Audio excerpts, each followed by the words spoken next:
ఒక్కొక్క బోటు 50 టన్నుల వెయిట్ ఉండే బోట్ని, అది కూడా ఏదైతే ఎవరైనా బోట్ ఉంటే ఆ బోట్ని జాగ్రత్తగా పెట్టుకుంటాం. అలాంటిది 3 బోట్లు ఒకటిగా కట్టి 11,40,000 క్యూసిక్స్ ఆఫ్ వాటర్ నదిలో వస్తూ ఉంటే అప్పుడు ఈ వదిలిపెట్టారు. ఇప్పుడు మాట్లాడుతున్నారు ఎట్టొచ్చాయో తెలియదని. ఈ 4 వచ్చి కౌంటర్ వెయిట్ అని కాలంకు మధ్య సపోర్టింగ్ కడతాం. అది కూడా 15 టన్నుల వెయిట్ ఉండే కౌంటర్ వెయిట్ నుంచి గుద్దాయి. ఆ హైట్కి వచ్చి గుద్దితే ఆ కౌంటర్ వెయిట్ 2గా విరిగిపోయే పరిస్థితికి వచ్చాయి 3 కాలమ్స్లో.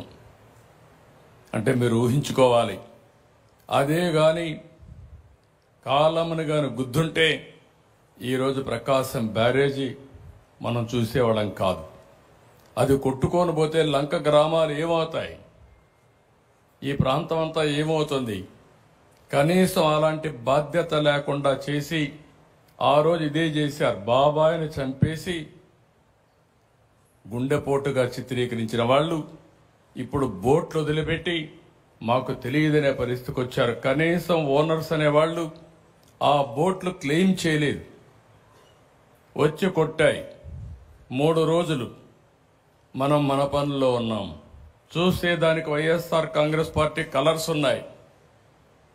అయితే ఒక్కడు కూడా మాట్లాడకపోతే ఆ నెంబర్లు తీసుకొని వెరిఫై చేస్తే వీళ్ళంతా కూడా వైఎస్ఆర్ కాంగ్రెస్ పార్టీ ఫాలోయర్స్. అదే మరిగా ఇదే బోట్లు ఈ దొంగ ఇసుక వ్యాపారాన్ని చేయడానికి వినియోగించిన బోట్లు ఇవన్నీ.